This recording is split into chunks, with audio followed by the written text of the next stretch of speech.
Halo teman-teman hanya ingin cerita, kalian pasti udah familiar nih dengan nama Utsman bin Affan, salah satu khalifah terbesar dalam sejarah Islam. Juga khalifah ketiga setelah Umar bin Khattab. Beliau dikenal sebagai pemimpin yang dermawan, namun akhir hidupnya begitu tragis. Penasaran dengan perjalanan hidupnya dari awal hingga akhir? Yuk kita bahas bareng-bareng. Utsman bin Affan lahir di Mekah sekitar tahun 576 Masehi dari keluarga Bani Umayyah yang terpandang dan kaya raya. Sejak muda, Utsman dikenal karena sifatnya yang lembut, santun, dan selalu jujur. Selain itu, beliau juga merupakan seorang pedagang sukses yang sering berdagang ke Suriah dan Yaman, mendapatkan reputasi baik di kalangan masyarakat Quraisy. Perjalanan hidupnya berubah ketika sahabatnya, yaitu Abu Bakar As-Siddiq, mengenalkannya pada ajaran Islam. Tanpa ragu, Utsman memeluk agama ini dan menjadi salah satu as-sabiqun al-awwalun, orang-orang pertama yang masuk Islam. Sejak saat itu, Utsman menjadi pengikut setia Nabi Muhammad SAW. Di masa awal dakwah Islam, Utsman dan para sahabat menghadapi penindasan dari kaum Quraisy. Untuk melindungi kaum muslimin, Utsman bersama istrinya Ruqayyah, putri Nabi Muhammad SAW, berhijrah ke Ethiopia. Ini adalah salah satu contoh pengorbanan besar Utsman demi Islam.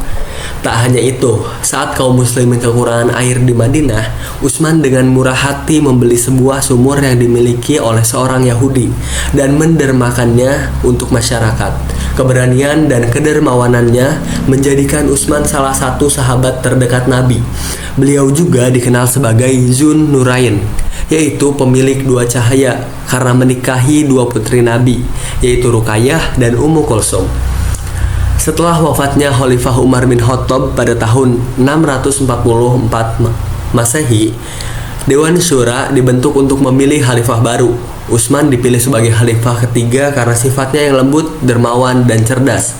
Di usia 70 tahun, Utsman dibayat menjadi pemimpin umat Islam, memimpin khalifahan selama 12 tahun.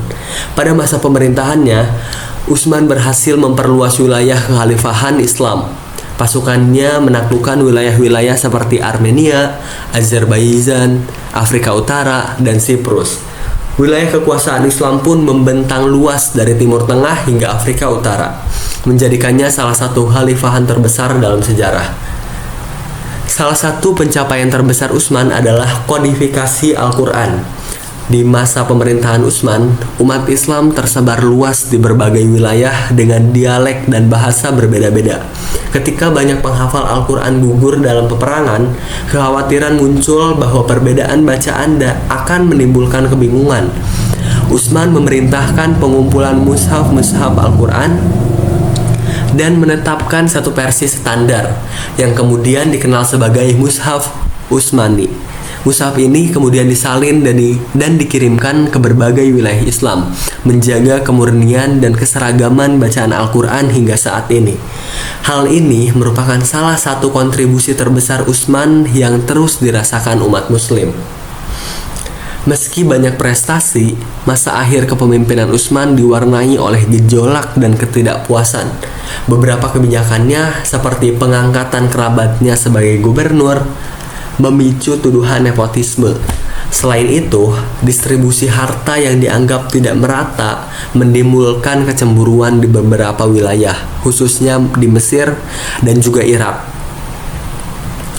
Tuntutan agar Utsman turun dari jabatan semakin kuat, terutama setelah beredar surat palsu yang seolah-olah dikeluarkan atas nama Utsman, memerintahkan hukuman mati terhadap para pemberontak.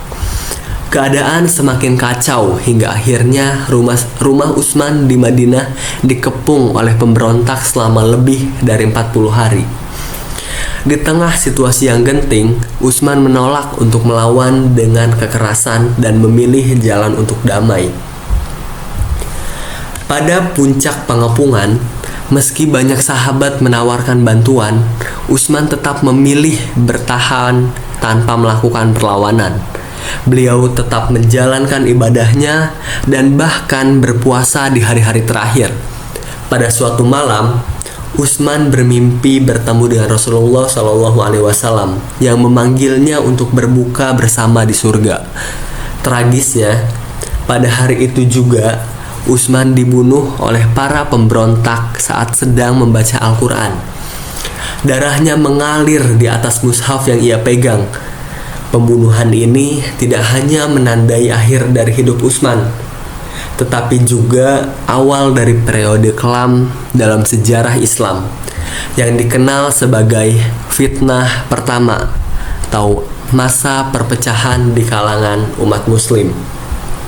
Nah, itulah kisah hidup dan kepemimpinan Khalifah Utsman bin Affan, seorang pemimpin yang bijaksana dan dermawan, namun harus menghadapi akhir yang tragis. Kisah ini mengajarkan kita tentang keteguhan iman dan pengorbanan dalam menjalani kehidupan. Terima kasih yang udah nonton. Jangan lupa like, komen, dan juga subscribe. Assalamualaikum warahmatullahi wabarakatuh.